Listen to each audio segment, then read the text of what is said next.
Welcome to Fancounters. My name's Nick. And I'm Elizabeth. And we've got a great show for you today. It might be a little different than some of the shows that we've done in the past. Right. But still, you're going to walk away feeling pretty good about life. Completely fascinated. But before we tell you about that, we know that you already know who's on the show, but we're going to pretend you don't. So I want to talk real quick. My twins just turned 6. I know. Isn't that crazy? Last month. It is crazy. It does seem like yesterday. Everybody's like, oh, these years are going to go by so fast. And when you're in the thick of it, like changing like diapers molasses. and potty training, it's like, no, this time could pass. Yes. It has. So I have usually gone to places like Target had a photography studio, so we would get their pictures taken there. And I thought, well, I'm going to try and do them myself. Oh, hey. Well, because I'm a video guy, how hard could the photo thing be? So I did try and take the pictures, and my wife said they turned out okay. Like, she likes them. But I cannot print them on a canvas and put them on the wall for a year and not look at them every time and be like, oh, that's, slightly out of focus or whatever. The lighting is different on the two pictures. And so I gave up. I went on Groupon last night and bought a portrait session at the JCPenney Portrait Studio. Oh, yeah. They're not a sponsor, but when they were little. Yeah. So we're going to do that today. Oh, cool. Hopefully that'll go well. Because now it's been a month since they turned 6 and I still don't have a 6-year-old photo. I can't wait much longer. Okay. So 6.5. It's all the same. Right. Now, I don't know what year you stopped doing big birthday parties for your kids, like with the entire class. Mm-hmm. Are you still doing them that way? Or we do them for big birthdays, meaning like 10. Mm-hmm. We'll probably do one for 13 and 16. But we don't do the whole class. We selectively choose Like, people. Do you limit it to like 8 people, or are you inviting, there's 25 girls, we're going to pick them all? It really depends. With Lily, it's much easier because she's a summer birthday, so she always just gets to have the girls that she wants to. Mm-hmm. With Oliver, who's smack in the middle of the year, we have in the past tended to do all of the boys in that classroom, right. Mm-hmm. Because although that's not all the boys in his grade, and then we may get a couple from the other classrooms if they're super good friends of ours. But yeah, traditionally we do not do the entire class because each grade level that my kids are in are over 100 kids. Holy cow. Wow. I didn't know that. Yeah. Well, we have small class sizes, which is good. And it's really funny because this particular class year has a lot of girls, very few boys. There's like, of the 18 kids in the class, there might be 6 boys in each class and 12 girls in each class. So we had 24 my goodness kids gracious. Come to this birthday party, which was fine because we chose to do it at an outside place, a jump house, bouncy house place. My thing is the gifts. Holy cow. With 2 girls and 24 guests, we had like 40 plus presents. Gifts. Oh, it was kind of funny because they give you a half an hour after like the food is eaten to be in this room. And they said to my wife, they're like, are you planning on opening the presents here? And we're like, yeah, let's do it. Let's get going. She goes, maybe you'll just get through some of them. And my wife's like, no, she's an overachiever. You have to remember, she's going to get through them all. Rocket scientist she is. And she did get through them all. So yeah, see, now I object to that. And I object to opening presents in front of the kids. Now, I know that kids like to see what they gave each other, and maybe their parents have purchased it and they didn't realize they gave you that. Yeah. But I have learned over the years that maybe it's just my children, but I have witnessed other children do it, have what I consider to be bad reactions to a gift. Oh, I already have that. Or, I hate that. Or, I didn't want that. So we learned a long time ago that we do not open gifts in front of anyone.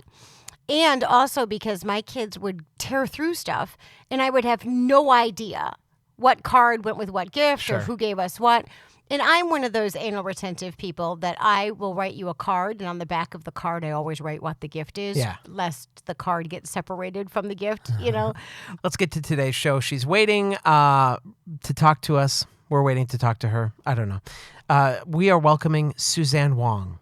Now, you would know her from hosting the HGTV show House Hunters. That's where I knew her from. But as I learned, she's so much more than that. Suzanne is an actress, a television host, and an award-winning stand-up comedian. She won the first ever Andy Kaufman Award at the New York Comedy Festival.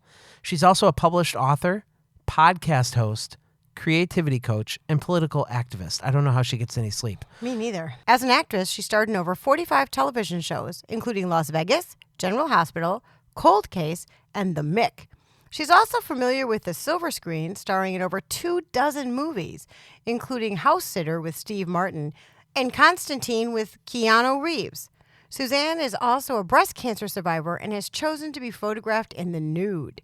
We're going to hear her story of personal survival. Today's show is going to be a bit different, but in a truly inspirational way. And I have a feeling that Suzanne is going to take us on a beautiful journey today. Now, being a comedian, sometimes they use words that you wouldn't hear on a podcast that has a C for clean. So what I did is I allowed Suzanne to be herself. And anything that we felt was quote unquote explicit, so we don't have to put the E on this episode, we did bleep or take out. Right. Just to be friendly. We're a family show. Well, because we know we have a lot of young listeners. Yes. I mean, we had a couple weeks ago, Jade Pettyjohn was on. We've had some kids on the show, which brings kids into our audience. And so we want to make sure that you're not offended as a parent with hearing things. So we're definitely aware of that in this show. So without further ado, here is Suzanne Whang. Coming to you from nowhere near the entertainment capital of the world, this is Fancounters, the podcast. You need to come to Hollywood. I'm going to make you famous. There was this mob of people, and they're screaming my name. Crazy fans. Stop following me. Don't come around my house. If you do, the cops are going to be at yours. I think this guy wants to fight me. Ended up being a fan. And they pull out of their backpack dozens and dozens and dozens of pictures of my face and tell me to sign all of them. Are you kidding me? I continually will get stopped. Can I take a picture? We're going to, oh my God. I definitely declined signing body parts. Oh, I don't want to go there. I'm the only one that's ever been on Sam Jackson and lived to tell about it. That's why we call it Fancounters. I don't think you're going to last on the air very long. Joining us this week is Suzanne Whang. Welcome to Fancounters. Thank you, Nick and Elizabeth. And also, thank you for pronouncing my last name correctly. I have watched enough House Hunters to know how to pronounce your name. You know, my last name is spelled W-H-A-N-G, but it's pronounced Huang. It's a soft A sound. And my father always insisted that people pronounce it correctly and not just accept the Americanized version of our last name. So I grew up listening to him say, it's actually pronounced Huang every day. Oh. So I've pretty much been doing that my whole life. People will say, and here we have Suzanne Whang. And I say, oh, it's a soft A sound, sort of like Don Juan. Juan is spelled J-U-A-N. Mm-hmm. It's still not pronounced Wan. You know what I mean? Or Jan. Yes. Well, you know, I first became acquainted with you during your time on House Hunters. But then when I contacted you for the interview, you sent us the Wangapalooza of information, and Yes. which was awesome. Our world was opened up to a whole new you. Yes. Especially considering the fact that I think that people who only knew me from House Hunters had no idea that I was funny. In fact, people would come up to me and say, what do you mean you're a stand-up comedian? I've seen House Hunters. You're not funny. I'd say, well, I'm not supposed to be funny on House Hunters. In fact, there were times when I would try to be funny on House Hunters, and they would say, no, don't do that. Oh, really? That's not this show. Yeah. You're not paid to be funny. The show is not on Comedy Central. I'm not being paid to be Kristen Wiig. I'm being paid to be Katie Couric. Do you know what I mean? It would have made the job a lot more fun, though. I agree. But I got my catharsis from that in between takes. Okay. All right. So you're very well educated. You are not just a stand-up comedian. You're not just on TV and movies. You've got a bachelor's in psychology from Yale, a master's degree. Like a good Asian. Oh, my Good goodness. girl. Master's degree in cognitive psychology. I have no idea what that even is, from Brown University. Would you like me to tell you what that is? Yes. So when you major in psychology, there are many different areas of specialization when you're in the graduate school program. So you could major in clinical psychology or abnormal psychology or child development psychology or social psychology or physiological psychology or cognitive psychology, which is the study of all brain functions. And so it's the most quantitative of all the branches of psychology. So it appealed to both my love of psychology and my sort of geeky, nerdy science side. And what was your intention to do with this degree? My intention was to get a PhD, actually, and become a clinical psychologist initially. When I initially started in psychology, I was going to become a clinical psychologist and have clients. Or I was going to work for a think tank and do artificial intelligence and learn about how the brain functions and try to model robots to do the same thing. But neither of those things came to pass, as you know. Right. Well, your first job out of college, it looks like, was a healthcare consulting firm in Boston. Yes, I loved Boston. Have you guys ever lived in Boston or been to Boston? I visited. I have been quite a few times. I love it there. Yes, I moved to Boston after I got my master's degree, and I was just temping until I found what I wanted to do. And at the agency that got me the temp job, I was typing, basically, I can type 100 words per minute. It's actually one of my most useful skills that I've ever learned in school. So I was typing for this healthcare consulting firm, and my boss, who I was typing for, started to ask me questions, and he found out that I have a BA and a master's degree in psychology, and they needed a marketing research consultant for their projects. We would do Planned Parenthood research and AIDS research and that kind of good cause stuff. And so he hired me as a market research consultant. So I would collect data and do statistical analysis on the data. And that's what I did for 2 years. So I was hired a couple of weeks after I started just temping for that agency. But then you find out that there's an opportunity to do an audition for television. Well, it wasn't really an audition. So I was at my little cubicle. Yeah? It was the only 9-to-5 job I've ever had. I was at my little cubicle, and I had the radio on, and I was doing my work. And on the radio came this announcement. They were basically having a casting call. They should have just called it a cattle call for extras for the television show Spencer for Hire, which was a cop drama set in Boston starring Robert Urich I remember back in it. the 1980s. Yes. I loved that show. And I didn't even really know what an extra was, to be honest. And I just thought, well, I don't know what that is, but that sounds fun. So I took a long lunch, and I went and stood in line at Government Center Plaza with everyone and their grandmother and their dog were standing in line because they wanted to be an extra. And so I stood in this long line. They made me fill out a size card that had all my information and then what my different sizes were, which I just found fascinating. And then they took a Polaroid picture of me, which, you know, those always turn out so flattering, yes. right? It's like your driver's Polaroid license picture. Just woo!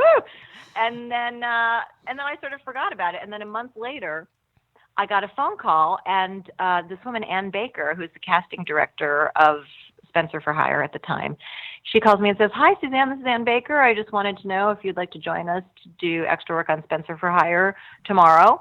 And so I said, sure. And then I must have somehow made something up to get out of work the next day. Mm-hmm. And I think I already told you guys this in our email exchanges, but I am not a morning person. Right. So I'm nocturnal. I'm a vampire bat. So I think that you initially said, "Hey, can we do this early in the morning?" And I said, "No, let's not do that." That's not a good idea. And often, you know, when you shoot television series, the call time is very early, and they shoot a very long day. Mm-hmm. And so I think my call time was, let's say, 6:30 in the morning. So I set my alarm, I go to sleep, and remember, this is in the 1980s.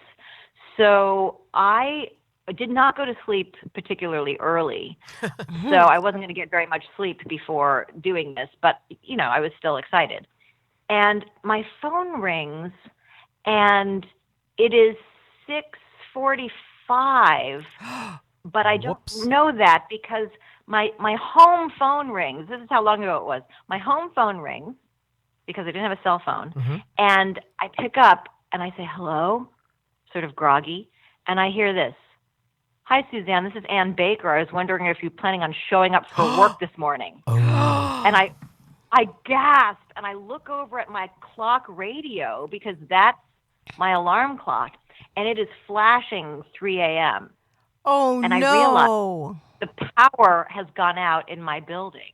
Now, luckily, I can think really quickly and get my bearings very quickly when I wake up if I need to. So I quickly say, Anne, oh my God, my alarm clock radio is flashing 3 a.m. The power must have gone out in my building last night, so my alarm never went off. I am so, so sorry. I am never, never late. You know, I was raised to be a good Asian. You know, it's about being perfect and it's about being on time and professional. And so I said, I'm so, so sorry. I'm so sorry. And luckily, I lived within walking distance of where they were shooting. Oh, wow. And I said, Anne, I live so close to where you're shooting. Please, please let me still come. And she says, you better get here so fast. And she slams down the phone. This was back when there were phones that you could slam down instead of the and you could tell on the other end if you were slammed. Yeah. Yes, you could tell. Wow. So she slams the phone down. I'm thinking, oh, this is not an auspicious beginning for me with acting, apparently. So I wish I had one of those GoPro cameras in my apartment in Boston for what happened during the next 5 minutes, because I was not even prepared. You know, I didn't have my stuff ready. I was going to wake up very, much in advance to take a shower and eat some food and prepare. They wanted me to bring all kinds of different wardrobe choices, to the set. So I think I still left there in 5 minutes. Wow. I think I somehow stretched time and ran around like a beheaded chicken and got out there and just ran all the way to the location. And so I get there, and luckily, which I didn't know, they haven't even started shooting anything because there's a lot of hurry up and wait. So I did not miss any actual shooting of anything, but I did miss my call time. And I believe I sent Ann Baker a dozen long-stemmed roses with a huge apology card, just to, reinforce that this is not what I usually do, and I'm so sorry, and I'm so grateful for the opportunity. Oh, wow. Which worked, by the way, because I spent the next 6 years with a long, wonderful relationship with Ann Baker. Aww. But so I get to set, and I'm like a sponge. I'm curious about everything. It's what makes me a good television host and interviewer, because I just find everything and everyone fascinating. So I'm looking around going, wow, look at all these people. Look at all this equipment. Look at all these lights and what is happening. All of this to shoot a television show, huh? And so I'm just sort of taking it all in. And this character actor walks over to me. He looks like he's in his maybe late 50s, early 60s. And he introduces himself to me. He sort of looks like, I don't know if you know who Charles Durning is. He sort of seems like a Charles Durning type. Yeah. And so he comes over to me and he says, hey, what's your name? I've never met you before. I'm Arnie Cox. And I say, hi, I'm Suzanne Whang. And he says, how come I haven't seen you around here before? And I say, oh, I have a real job. I didn't even realize that I was insulting him and what he does for a living, because I didn't really mean it like that. I just thought that this is something people do for fun, right? And I have a real job that people don't love to go to, but they do it anyway, right? And I said, oh, I have a real job. I'm just doing this for fun. But he did not take any offense to that. And it turns out that the reason that he knew that I was new is because in Boston at the time, there were probably 50 actors total, and very few of them were Asian. And very few of the Asians were women, and the Asian women were maybe models and had accents and didn't speak English without an accent. So he just said to me, listen, you should be acting all the time in this town. Here's what you should do. And he takes out a piece of paper and writes down 10 things and says, you do these 10 things, you'll be acting all the time in Boston. And for whatever reason, feel like I attracted this sort of guardian angel who took me under his wing. I started doing those 10 things the next day, and within 1 month, I had quit my job, and I was in Screen Actors Guild, and I was making a living as an actress. Wow. Unbelievable. And it just felt like one of those things that it wasn't an accident. I didn't fall into it. It was always meant to be. There's been many things in my life that have felt like, oh, wow, serendipity. I was supposed to say yes to that extra work thing just for fun so that I would meet Arnie, so that he would take me under his wing, so that he would tell me these things that I could do, because he knew that there was a niche just waiting there for me. So many things happened in Boston, whether they were commercials or industrials or small parts in movies or TV shows, where if they wanted diversity, ethnic diversity, I would be their Asian woman, and they were right. Well, it's funny when you say real job. It always reminds me of, we sit in the movie theater and they play these car ads and it says real people, not actors. It just cracks me up all the time. I'm like, what? Actors aren't real people? It's just funny to me. Aliens? Right? Are we robots? Yeah. But it's all the time on these commercials. So when do you make the jump to LA? So I started in Boston and acted in commercials and industrials and small parts in movies and TV shows. And then I moved to New York City because an agent wanted to sign me commercially. And so I started auditioning in New York City and then got my first television hosting audition for a show called Breakfast Time on the FX network. And that turned out to be my first hosting audition. And of course I booked it. Are you seeing a pattern here? Yeah. I had never had a television hosting audition, and I booked it. It was for a morning show on FX called Breakfast Time, a 2.5-hour morning show with a freewheeling format it was like David Letterman meets Good Morning America. It was in an apartment that was fully functional with a living room, a dining room, a bathroom, a kitchen, a game room, a ballroom. Wow. It was amazing. And all the lights were up in the ceiling. And so the hosts and the guests could go anywhere they wanted. And the cameramen didn't have any fourth wall area where they weren't allowed to go.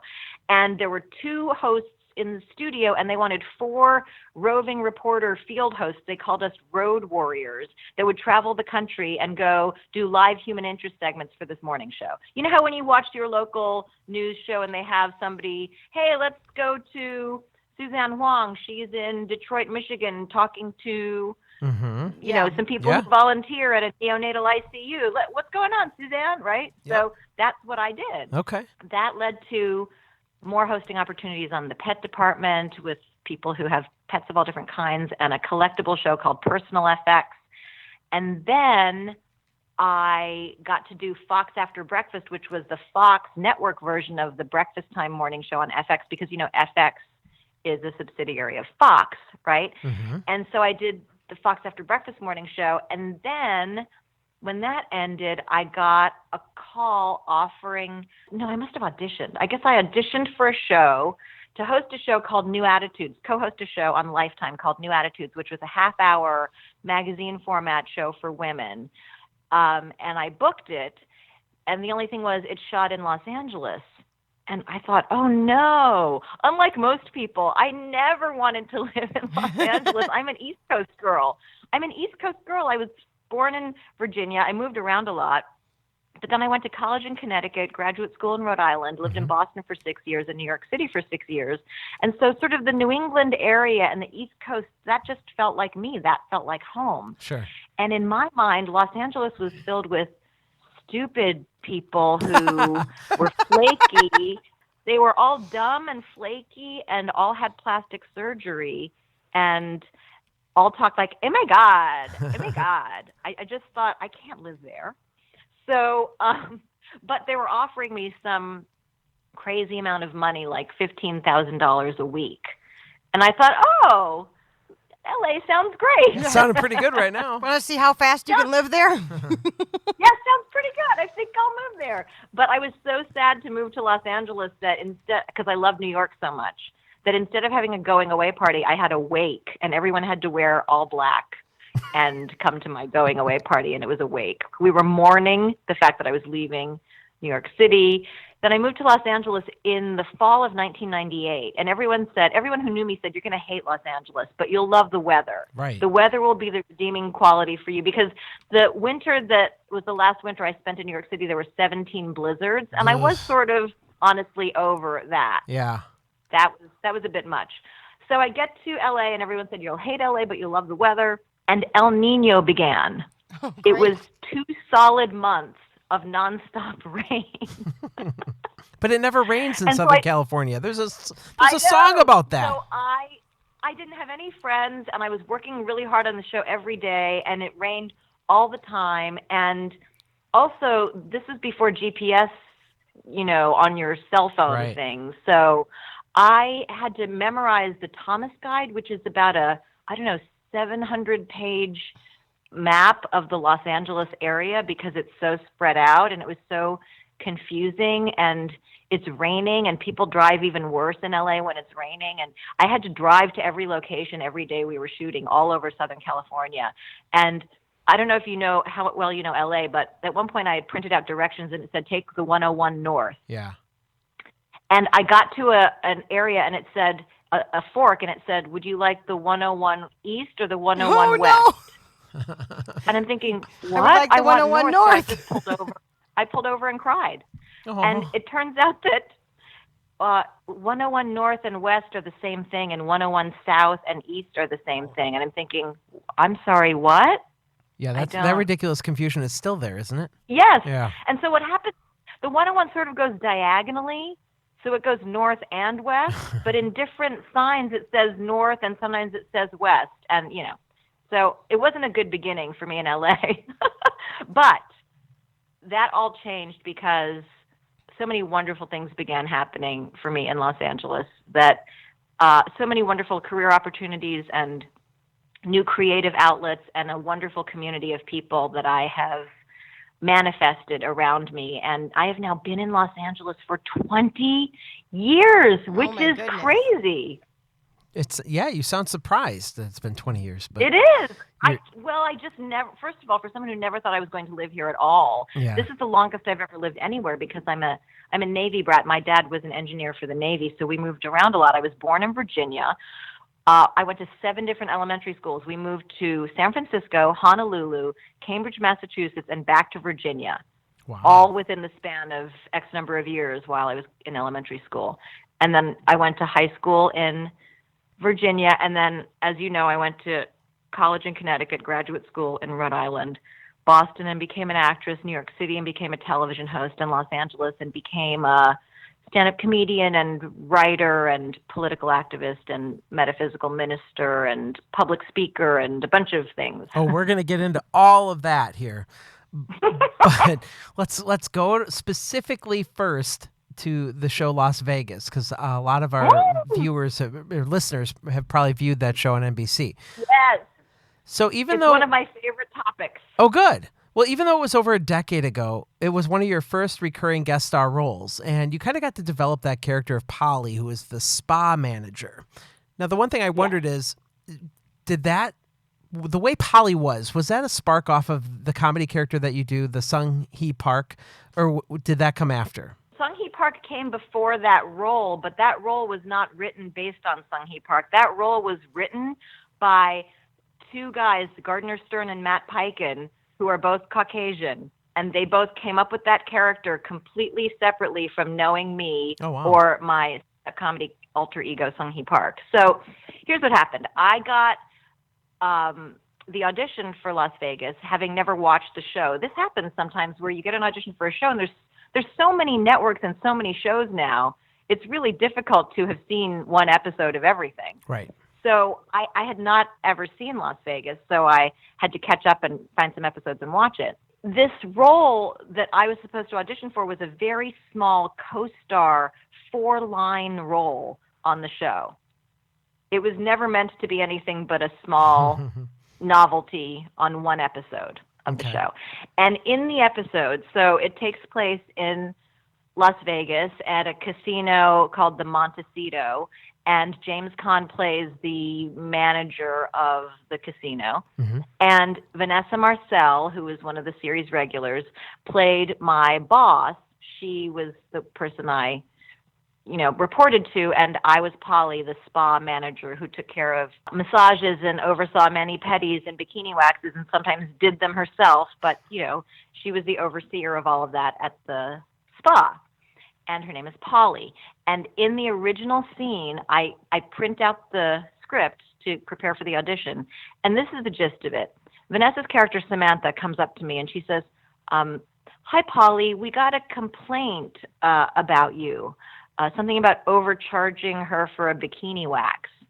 And my character, Polly, says, what's her name? And she says, Mrs. Avatal. And Polly says, Oh, no overcharge. You see her before? She hairy like a man. I have to go all the way around corner, clean basement. I lift up sheet, look like a jungle. And Vanessa's character says, okay, well, clearly you, and I say, customer not always right. And she says, Polly, calm down. And I say, okay, bye. And that's it. That's the whole part. And I'm reading it at home and I'm laughing and I'm thinking, I feel sorry for all the actresses who are going to show up for this audition other than me, because this is my role, because this is so much like my alter ego Sung-hee Park, who's fresh from Korea. And I'm going to nail this because I'm going to bring in a fully fleshed out character to this role, because I've been playing this character on stage in comedy clubs for years. Yeah.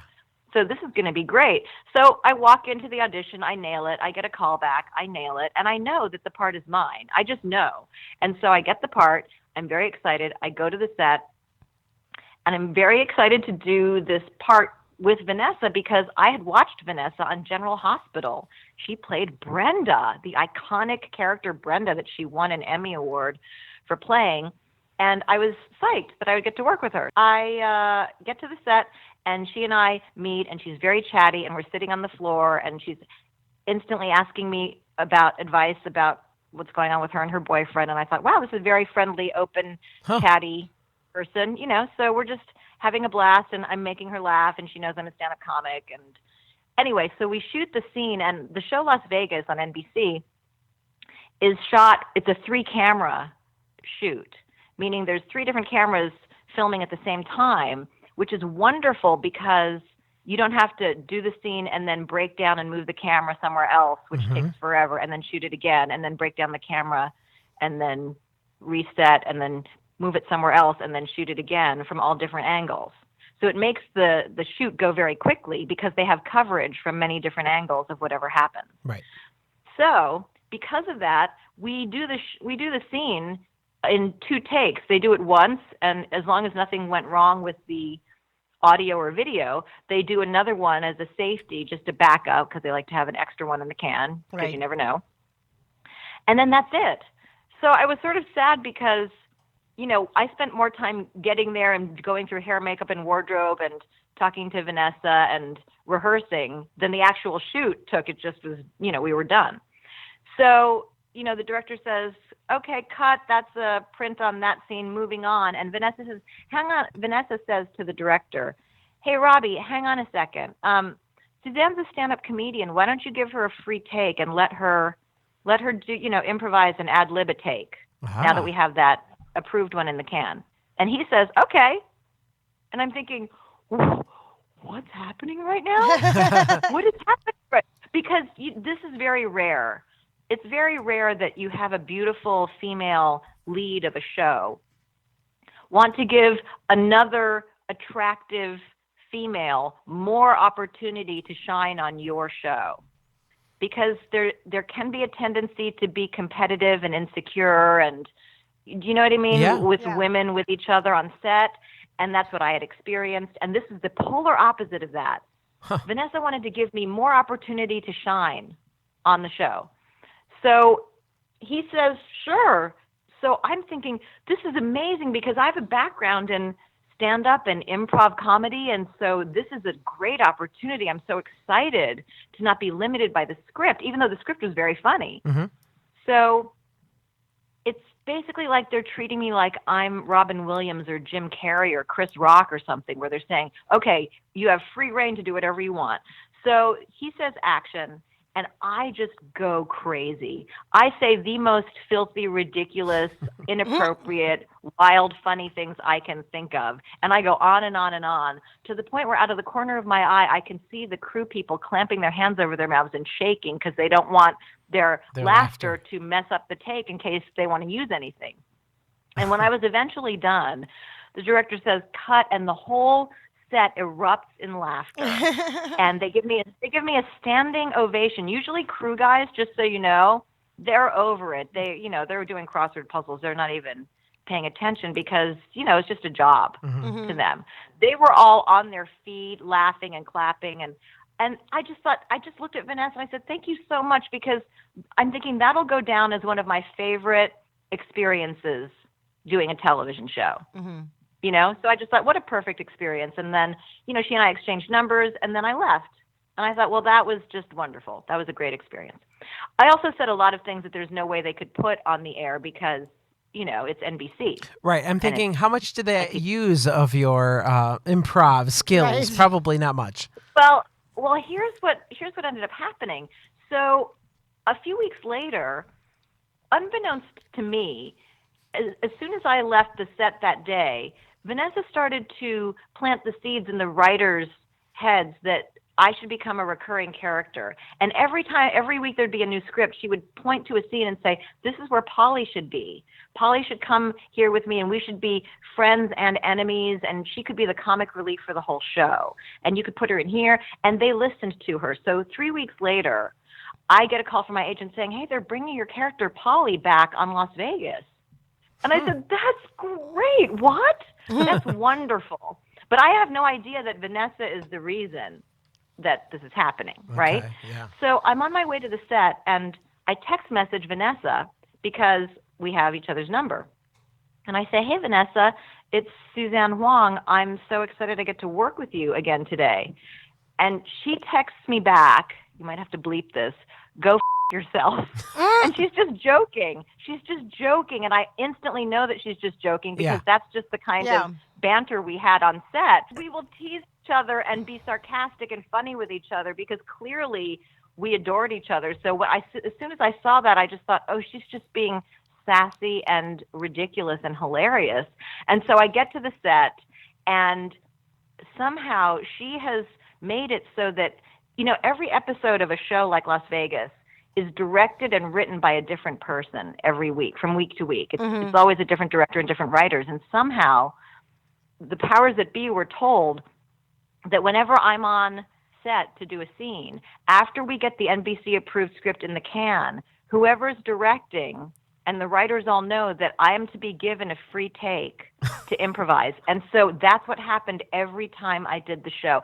So every Friday night at 9 p.m. when I would watch the show, I would have popcorn and cross my fingers and see if anything that I ad-libbed made it in. And every time something would make it into the show. Oh, fun. And to the point where people would call me and say, I'm sorry, are the NBC censors not watching this show? What's going on right now? But I got away with a lot because I'm an immigrant and English is not my first language, and I'm sort of charming. And do you know what I mean? Instead of them thinking, oh, this person clearly knows what they're saying or doing, I think that that's part of the reason. And some of the words that I said weren't bad words, but it was just the concepts. In fact, in one episode, I said something to the effect of that my boyfriend was mad at me. And I said, oh, yes, Cholho mad at me. Like that time I put fist bad place, get stuck. Oh. What? I ad-libbed that, and they left it in because the word fist is not right FCC's, red flag word. And, it was just, I got to do that for 4 seasons on the show. I was a recurring guest star. I was the comic relief. Josh Duhamel was just a dream to work with, and James LaSure. I mean, it was just so much fun. It was so much fun. So Polly was a very sexually aware person and was not shy about discussing intimate things. And we'll use the word comfortable a couple times during our conversation today. But you have always been comfortable with sexuality and throwing around dialogue that could be seen by some people as controversial. I have always been comfortable with that in my personal life, but Polly was very comfortable with it, and she sort of represented me also as a person becoming more comfortable with it. I mean, in Korean culture, at least in my household, you didn't talk about sex. You don't have sex, you don't talk about sex, you don't have sex until you're married, and even then, you don't talk about it. Right. And so it wasn't really spoken of. And it really took some doing for me to, I think that becoming an actor really helped, and being around people who were more open and artistic and not so shut down and repressed about things. Mm-hmm. Maybe the pendulum swung a little bit way too far in the other direction for a while for me. Would you make your dad blush at this point? I mean, when you're even the character Polly, is he uncomfortable knowing that you're on screen and portraying a character? No, my parents, even though they were both born in Seoul, South Korea, and they're both 80 now, they both have such a great sense of humor, and they think that my stand-up comedy character is hilarious, and everything I did on Las Vegas was hilarious.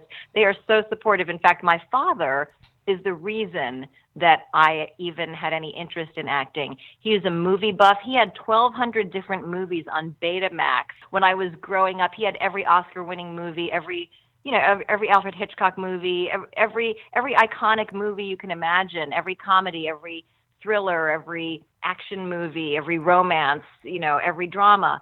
And so I grew up with him as a movie buff father who instilled in me a love of movies and comedy. He would tell jokes. My father was always the life of the party and the clown. He would sing songs and MC any party and tell jokes. And, that's who my father was.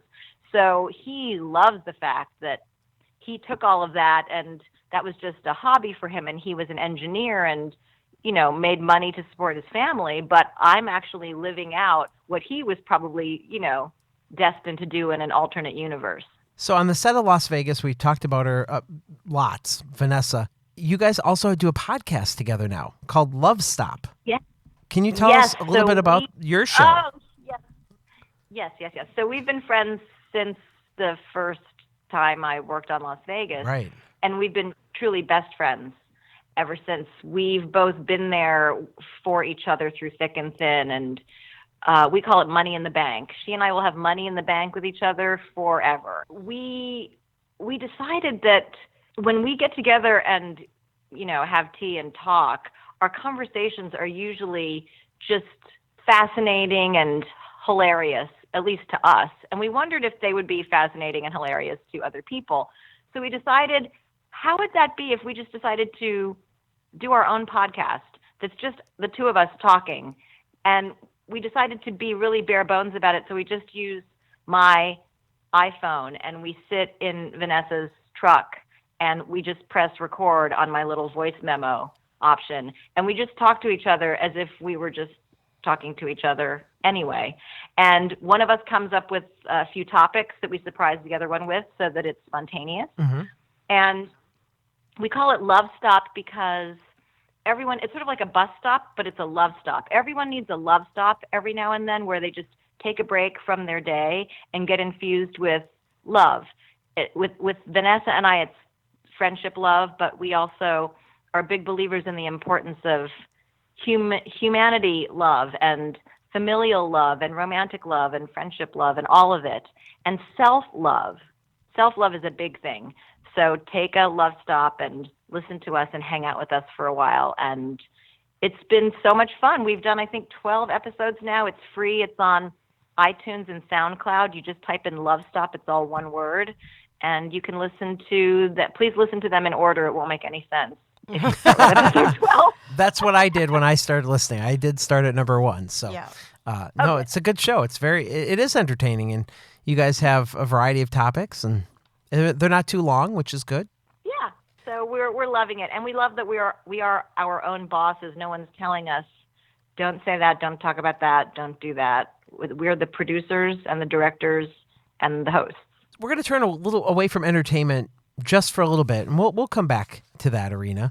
But when I learned so much more about you through your emails, this is one topic that Elizabeth and I both decided this has to be on our show because your story is so important and uplifting, and we just want to go there with you. So 2006, you had felt a lump on your breast, right? And you went into the doctor in regards to your health. And so take us on that journey from finding that out, and what did the doctor tell you?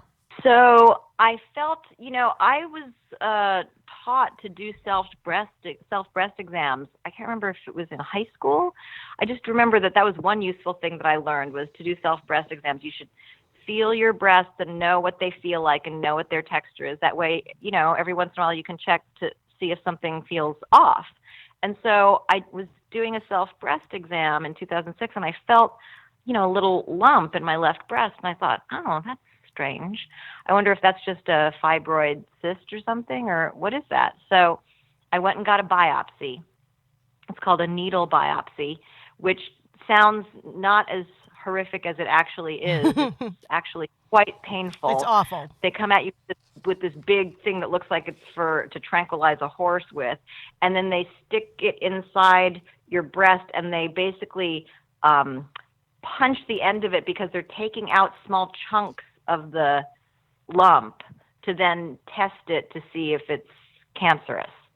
So it's just incredibly painful. Anyway, I went and did that, and then a couple weeks later, and then there was this part of me that thought, I'm sure that it's nothing because I'm a happy person, and happy people don't get cancer. So I'm sure it's nothing. So 2 weeks later, I'm at my house in North Hollywood, and the phone rings, and I answer it, and it's the doctor, and she says, "Hi, Suzanne. Your test came back positive for breast cancer." And I paused, and I said, wow, this is going to be great material for my stand-up comedy act someday. Oh, dear And gosh. she says, what? And I say, I mean, tragedy plus time equals comedy, so this is going to kill. Get it? And she says, that's not funny. She did not think that was funny, which made me think that it was even more funny when I think something's funny and someone else doesn't think it's funny. And so she says, you need to get over here right away and meet with a surgeon. So I did, but I think I also said this. Yeah, I forgot. I said, are you sure my boobs are so small? How is that possible? I think you should test again. And she said, Suzanne, you need to come here and meet with a surgeon. So I did, and then I got a lumpectomy. And as I was recovering from the lumpectomy, I was researching chemo and radiation, and it didn't seem like that was for me. And I thought, this lump was small, and I'm going to be good. I'm going to heal myself now, with holistic things or Eastern things or maybe some lifestyle changes or something like that. So that's what I did. And a year later, I found another lump in exactly the same place that the other one was. Oh, no.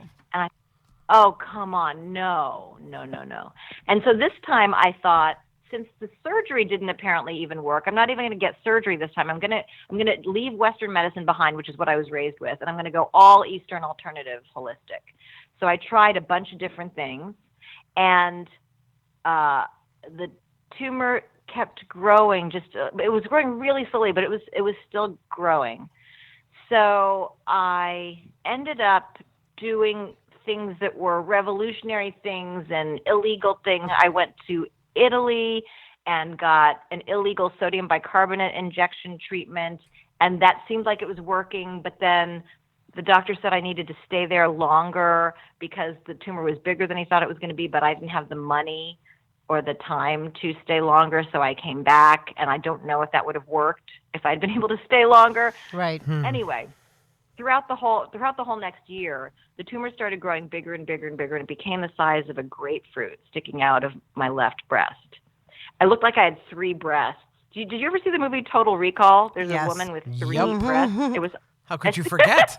Can't forget that. It was sort of like that. Anyway, I tried this stuff called black salve that is, you're supposed to put it on the tumor, and it's supposed to yank it out from its root because it's got blood root in it and eject it from your body. So I was trying that, and it seemed like it was starting to eject from my body, but then I couldn't tell, is it just getting bigger?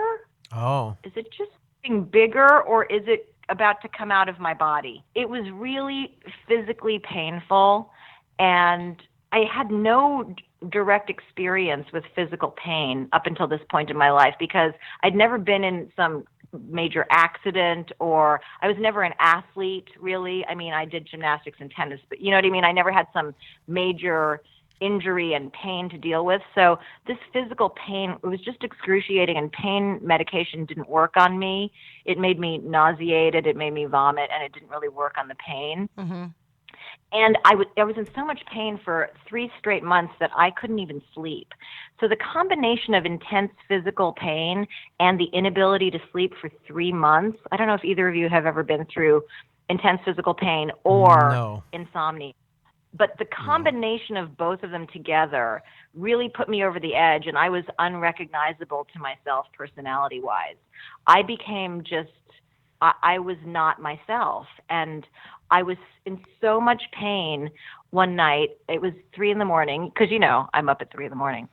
And I was looking for these gauze bandages that I would have to put to soak up the blood and everything that was coming out of the tumor at all times. I know, does this just sound unimaginable, right? It sounds horrible. Unimaginable. Yeah. Right? So I was looking for these gauze bandages that I just bought, and I'm a recovering clutterer, so sometimes I get frustrated with myself because I'm not very organized and I can't find where I put something in my house.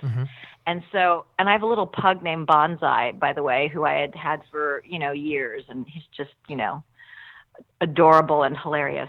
I'm frantic and running around the house looking for these bandages, and I'm in so much pain, and I am so exhausted and delirious from insomnia, and I can't find the bandages, and I snap. I'm looking through a box and I can't find the bandages, and I start picking things up out of the box and throwing them against the wall and screaming. I start primal screaming,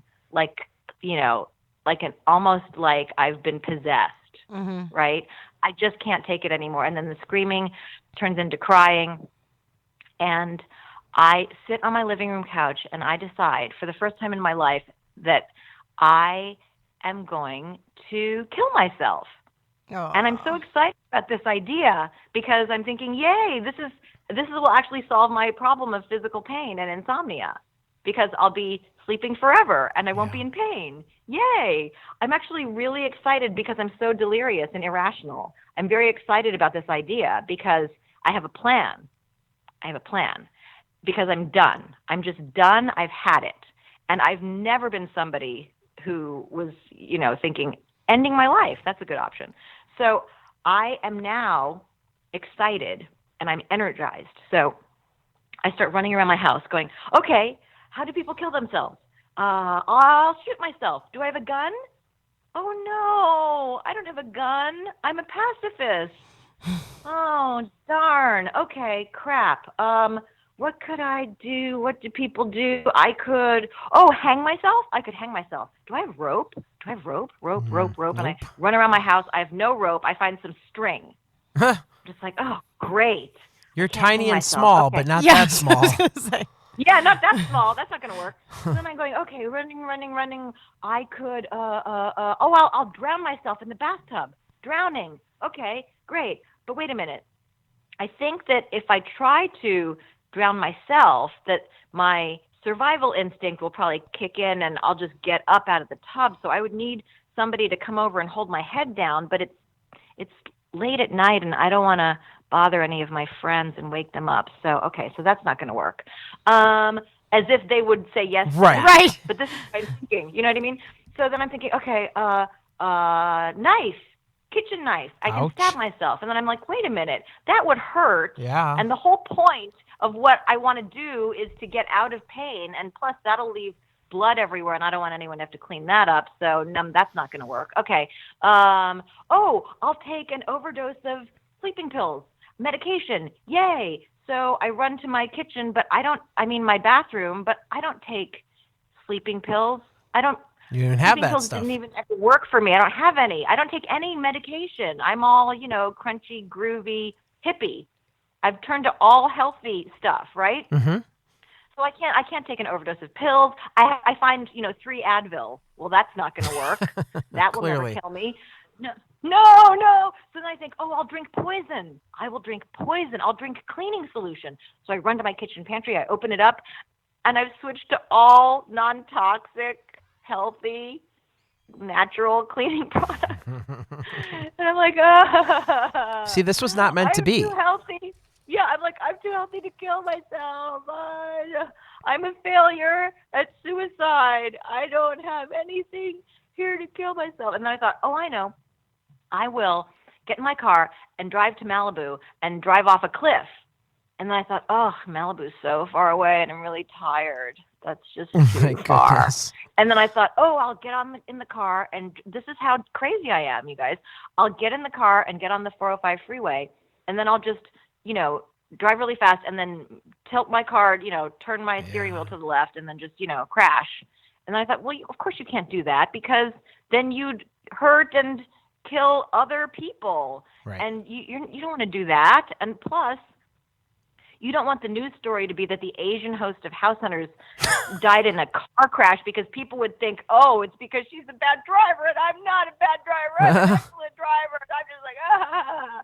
Anyway, then I looked down, and for the first time during this, I noticed that my pug, Bonsai, is staring at me and trembling because I have been now screaming and crying and throwing and breaking things and running around the house. Yeah. And I look at him, and he's terrified of me for the first time since I adopted him. And I think, oh, no, who's going to take care of Bonsai, right? And so I lift him up in my arms, and I'm so exhausted at this point from all the screaming and crying and running around that I get into bed with Bonsai.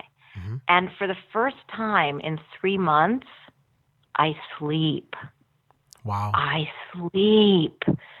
And the next morning, when I wake up, I open my eyes, and I think, am I dead? Oh, I'm not dead. And then I realize that I don't want to kill myself anymore. So I am so grateful that I couldn't find a way. Well, you weren't even in the right state of mind. I mean, you were out of your mind, it seems like. I was out of my mind, and that's not a time to make a decision that's a permanent solution to a temporary problem. I'm surprised you didn't sleep. Like for days, having that much insomnia built up, like you just I didn't sleep for 3 months. No. But like once you finally fell asleep, I'm surprised it didn't last for like a long time. Yeah, that's what I was thinking of. That's true.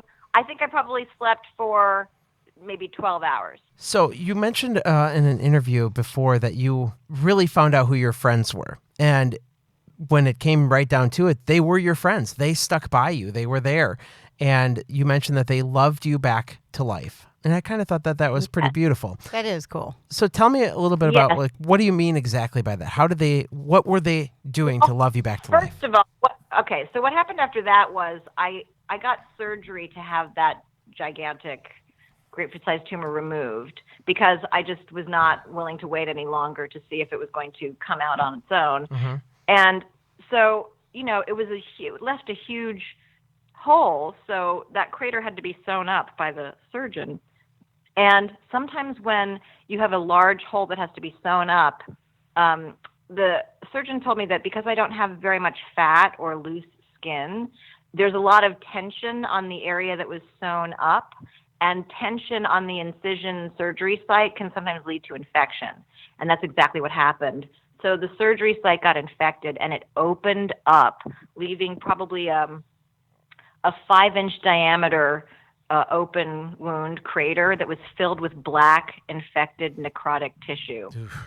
And I had to be rushed to the surgeon's office, and she didn't even have time to properly anesthetize me. She had to take surgical scissors and just snip the black necrotic tissue out of my crater that was, in part of my left breast. It was awful. Insane.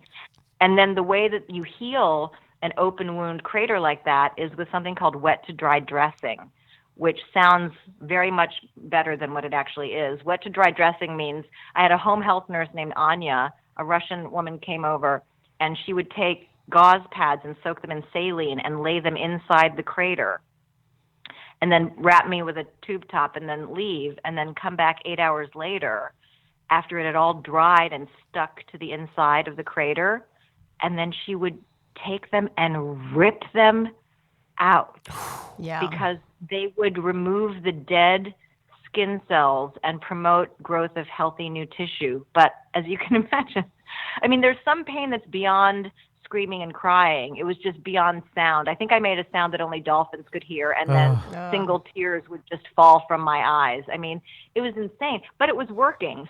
So about half of the crater had healed when I watched something on television that was on both 60 Minutes and Oprah about this stuff called extracellular matrix powder that is made out of pig bladders because pigs are the closest in genetic structure to humans. Yes. And I've seen this thing where this man had cut off the top third of one of his fingers while trying to make a model airplane. And his brother, so he just had this bloody stump, and his brother was a doctor at the University of Pittsburgh, I think, who had invented this stuff called extracellular matrix powder. So he sent some to his brother, who sprinkled it on the open wound stump of his finger every day for, I think, 10 days. And in 6 weeks, his entire fingertip had grown back, including the fingernail. Wow. Wow. That's crazy. And I was thinking, how come everyone doesn't know about this? It was on 60 Minutes and Oprah, and I thought, can I use this to regrow part of my left breast? So my mother researched it, and we got the extracellular matrix powder, and I found a medical professional, plastic surgeon, who was willing to do it for me, because they won't send it to a civilian. They have to send it to, a surgeon or a doctor of some kind. And so she did it, and it worked. So I regrew part of my left breast with extracellular matrix powder. I mean, my left breast oinks now, but, that's just a side effect. It's the price you had to pay. Well, thank goodness for science. So what happened after that was it healed up, but then a while after that, I was with my then boyfriend and his parents, and his mother hugged me, and my back broke. And that's how I got rushed to the hospital to find out in 2011 that it had metastasized to stage 4 cancer, which is the worst stage. So I found out at that moment, because I needed back surgery, that it had spread from my left breast to my right breast and my lymph nodes and my skull and my sternum and my back and my left hip. Oh my God! And I was given 6 months to live in 2011. Wow. And I went through radiation, an oral form of chemotherapy called Xeloda, but I also changed a lot of things. I started meditating and doing acupuncture, and I found a holistic chiropractor, kinesiologist, and I changed everything about the way I eat and drink and the way I think. Changing my diet was huge, and I learned some life lessons and some spiritual lessons, including, we are only as sick as our secrets. So what I didn't tell you is that for the first 5 years I had this, I kept it a secret from the public. So only my closest people around me knew that I even had cancer, because I was somehow embarrassed or ashamed. I felt like I was a failure at health. And also in Asian culture, you're not supposed to talk about things like that. You're not supposed to air your dirty laundry or talk about your problems in public. That's seen as completely low class and disgusting and tacky. Wow. And so that's how I was raised, to not talk about it. But somebody told me in a 12-step meeting, where I've gotten lots of wisdom, we are only as sick as our secrets. And I thought, whoa, I was suffering in solitude and silence, and I wasn't getting better. So I decided to throw my pride and ego out the window, and I came out of the cancer closet, and I did an NBC News interview and a press release, and I ended up, it cracked my heart open to throw pride and ego out the window and just admit that I wasn't okay and I needed help. It was a really humbling, incredible experience, and I received such an outpouring of love and support from my family, extended family, from my friends, and from fans all over the world who I hadn't even met. It was just an incredible experience. And so, yes, there was a time period where, throughout the stage 4 cancer diagnosis, I was bedridden, and my friends would come over to the house. My house used to be a private sanctuary because I'm such a public figure. I wanted my house to just be my sanctuary, and I never wanted anyone to come over. Yeah, I just wanted privacy, right? And it turned into Grand Central Love Station. At any given moment, there might be 20 friends of mine over at my house who were feeding my dog, walking the dog, doing errands, cleaning up, bringing me food, bringing me movies to watch, reading to me from books, singing songs to me, telling me jokes, doing an interpretive dance in the bedroom just to cheer me up. And it was incredible. And it was unbearable for me at first. I just thought, oh God, I feel so bad. I'm being this pathetic charity case. And my friend said, are you kidding me? You've been gypping us out of half of a friendship. And I said, what do you mean? And they said, well, when we're not doing well, we tell you, and you rush in and love us back to life. When you're not doing well, you don't tell any of us. So we don't get to rush in and love you back to life and show you how much we love you. You've been gypping us. It's been completely out of balance, and we are here so ecstatic to reciprocate. And I bet you never thought of that, did you? I never thought of it that way. I thought that I was doing them a favor by not burdening them. And they said to me, when we're not doing well, do you think of us as a burden? And I said, no, you're human beings going through something. And they said, and you're not allowed to be a being going through something? And I said, oh, wow, okay. So, it took something that huge for me to learn these lessons and also to start meditating. People had told me, girl, you need to meditate for a long time because, I can be really hyper and run around. Before cancer, I used to sleep about 3 hours a night and eat junk food and never meditate and never drink water and never exercise. And I just didn't take care of myself. I would say yes to everyone before taking care of myself. I tried to save and rescue and fix and help everyone, and I wasn't taking care of myself. And in my experience, every woman I know who has or had breast cancer, I don't know if either of you have those people in your life, most of them have spent their whole lives nurturing, because the breasts are about nurturing. They've been spending their lives nurturing other people, but not themselves. And so for me, the journey with breast cancer has been about learning to love and nurture myself and make sure that that's happening first before I then nurture other people. I shouldn't put myself last on the list. That's no way to be an example to other women, to put yourself last on the list and be a martyr, right? And so now, the model that I have, because I like visual analogies, is that I'm a well, and it is my job to fill my well to the point that it's overflowing, and I can give from my overflow and still be full. So I still give to other people, but I'm giving from my overflow because I've taken care of myself. All of my basic human needs are met, and I meditate every day. And so that's what I mean by my friends loved me back to life. They rushed in and gave me so much love. I cracked my heart open and finally let love in. All of my arrows had been pointing outward, and I finally let love in. And that's the key to how I think I ended up healing.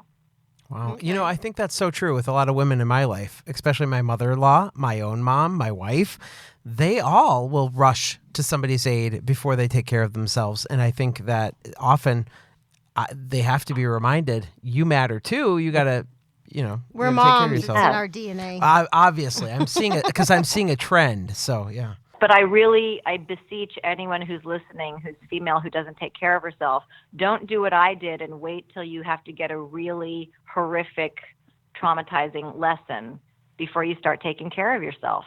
Because if you want to be an example to your children, do you want to teach your children that they should not take care of themselves as individuals, that they should, put other people's needs before their own, including, I didn't have time to eat today, or I didn't have time to sleep enough, or I didn't have time to drink water today, or meditate or exercise because other people needed me. Right. That's why the Really? airline tells you to put on your mask first. Yes, Yep. exactly. Elizabeth, that's exactly right. Yeah. Put on your oxygen mask first, otherwise you are of no use to anybody else. Right. Do you really think you're helping other people when you're depleted and resentful and hungry and angry? Yeah. And tired? Yeah. You heard so many stupid things from people when they heard you had cancer that you created a rap song about them called Blah, Blah, Blah, Cancer, Blah, Blah. When I finally came out of the cancer closet, there were some people, most people were wonderful, but some people would say just the stupidest things like, oh, Suzanne, I heard about this mushroom tea, and if you just drink it, then you won't have cancer anymore. And I'm thinking, I went to 2 Ivy League schools, and I've done so much of my own advocacy and research and homework because I didn't want to believe any one medical professional about my survival and my reversing the disease. So if you think that you're telling me something, you know what I mean? Or somebody even said, you know what you should do, Suzanne, is surgery, chemo, and radiation, as if I had never heard of those 3 things. Right. That's never been presented to me. Wow. Wow. Let me write that down. How do you spell that? First word, surgery. I mean, it was so weird. And then some people would say, are you sure you're sick? Because you look so pretty today. Oh, my gosh. I'm still able to put makeup on my face. Like, I don't know what that even means. And then one person posted on Facebook, you wouldn't have cancer if you accepted Jesus Christ as your personal savior. And I just thought, wow, what a horrible. First of all, you don't even know what my belief system is, number one. Number two, are you telling me that no Christian has ever gotten cancer? It just is madness. And I'm thinking, I feel bad for Jesus because it's not him, it's some of his fans that are the problem. Right. That are just misrepresenting him and saying and doing all kinds of things in his name that are just terrible. So I wrote a rap song called Blah, Blah, Cancer, Blah, Blah, that you can go on YouTube and type We've in seen Suzanne it, yes. Whang, Blah, Blah, Cancer, Blah, Blah. And you can check out my first ever rap song. It was really, fun and cathartic for me to take all of that and channel it into something that's sort of funny and a good release for me. And one thing that I love is that I posted that on Facebook, and a woman who had breast cancer, who I think was living in Bulgaria, who was a fan of mine. I have a lot of fans in Bulgaria. I'm not sure why. Anyway, she sent me a private Facebook message saying that she had been diagnosed with breast cancer and she was having a hard time. And she listened, and a lot of people had been saying stupid stuff to her and insensitive things that made no sense. And she said that she listened to the rap song 67 times in a row. Oh, my gosh. And learned every word and was singing and laughing and clapping and screaming and running around her house. And she said it completely changed, her perspective on what's going on with her. I thought that's so great. The fact that one person had that experience because of a song that I wrote made me so happy. Oh, and I'm so sure it's not just one person. That's the one you heard Yes. from. So, yeah. That's the one I heard from, exactly. Suzanne Whang is a truly inspirational person. I've really enjoyed listening to this journey. And next week, we're going to continue with Suzanne. She had so many great stories. We couldn't fit them into just 1 week. So please join us next week. And I promise you some great stories about the fans of House Hunters. That is coming next week, and you won't want to miss it. Suzanne Whang will be here. And also, I would just want to remind you, if you could share the show with your friends. We're still trying to broaden our base of listeners. We can never have enough. And we want to thank our 30,000 Facebook followers. We did just launch Twitter. Oh, yes, we're there now. We're at Fancounters Live on Twitter and Instagram, and we'd love for you to follow us on those sites as well. So until we meet again next Friday, have a great week.